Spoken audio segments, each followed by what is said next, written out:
All right, guys, this is Don John back again. This one is a little bit different for my educational uh, viewing audience.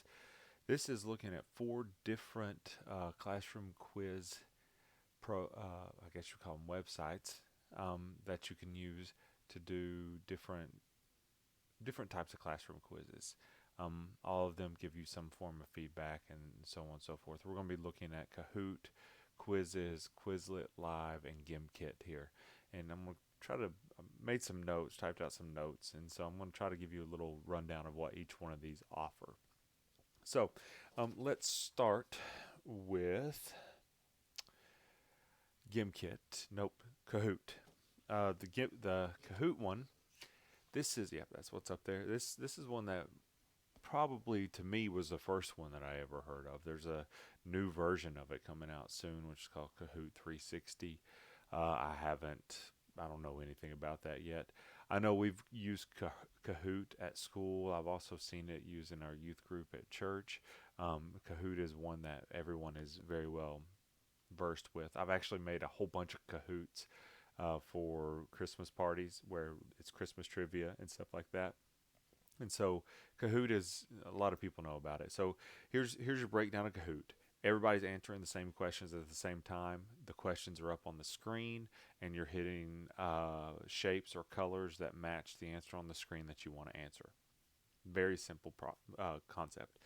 So the good news is it's so simple that you can build one in not much time at all. There's thousands of them out there to go ahead and copy, and then you can preview them and make sure it's the first. Make sure they have the right answer.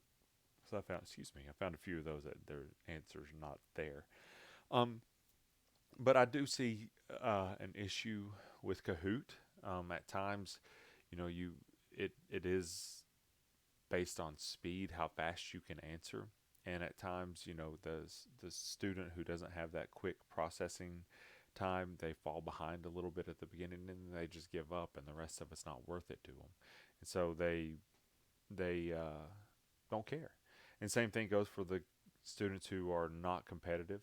They don't try. They let the very competitive students win out on this, and so maybe it doesn't give you the best accurate readout of what your kids can do. So Kahoot is definitely fun. I I would put this more aside for gaming times. I don't know that I would use this as a predictor of what they know as much. But that's my thought on Kahoot. So let's look at Quizizz. Now Quizizz, this one is a little bit different because it is not it is not synchro. I can't say the word. It is not all at the same time.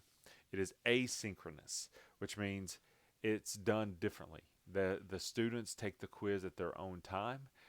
As they're going, they kind of do some uh, power ups. They get more correct answers. They get more points, and you can have a leaderboard going. But like I said, it's all on their own time. They get the correct feedback right away. Um, but because it is asynchronous, those kids who do have a little bit slower processing can sometimes feel overwhelmed and frustrated because they see the people next to them are uh, maybe ahead of them. Uh, but if they're focused on their own thing, it shouldn't matter. So, you can see that as a pro or a con. You can add your own little memes to this and stuff like that. But again, you get more points for answering it more quickly. Um, there's no chance to have any type of communal review or anything like that, and so you don't get necessarily whole class feedback right away. Um, and with all these, you got to be careful how the students name themselves on there. All right, Quizlet Live. Now I know I have some coworkers who use Quizlet quite a bit. This again, they are answering at their own pace. They can do this in teams. They race towards the correct answers.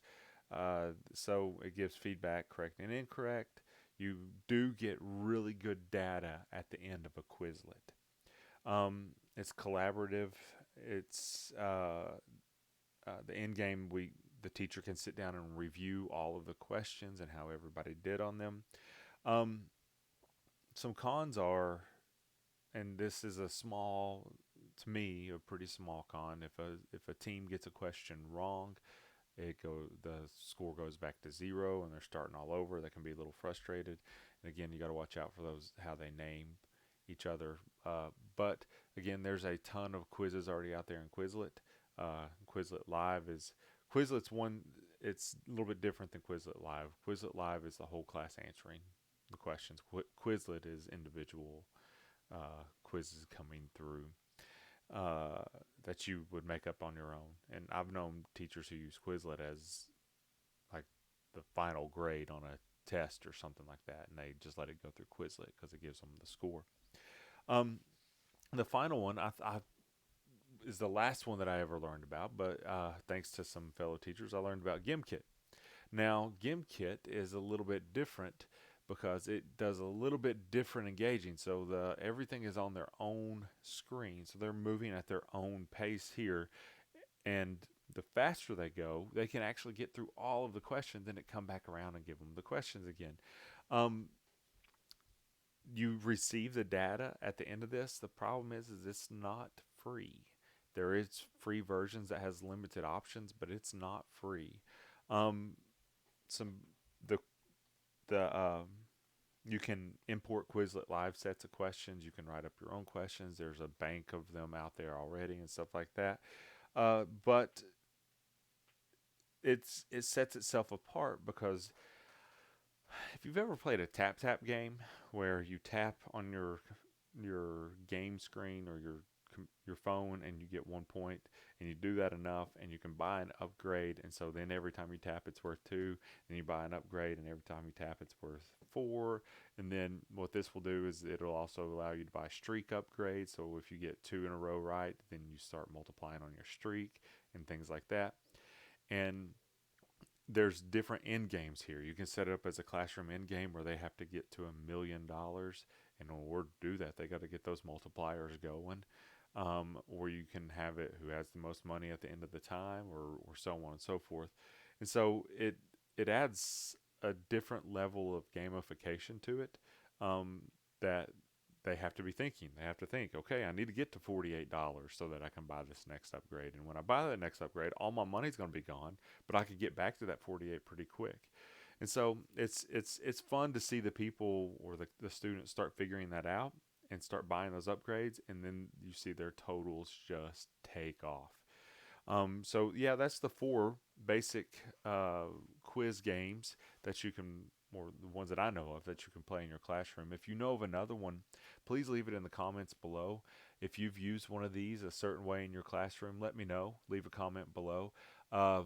My For me, and what I use in my class, I've used GimKit for some review. I've used Kahoot for some review and just for some fun games around the holidays and stuff like that. I haven't gotten into Quizlet Live much. I probably should get into Quizlet Live a little bit more. And Quizizz is the one that I know the least amount about. So if you've used Quizizz, please leave a comment below and let me know how you use it in your classroom. And thanks, guys. I'm Don John, and hope you hit the subscribe button and like the video. And I'll catch you next time.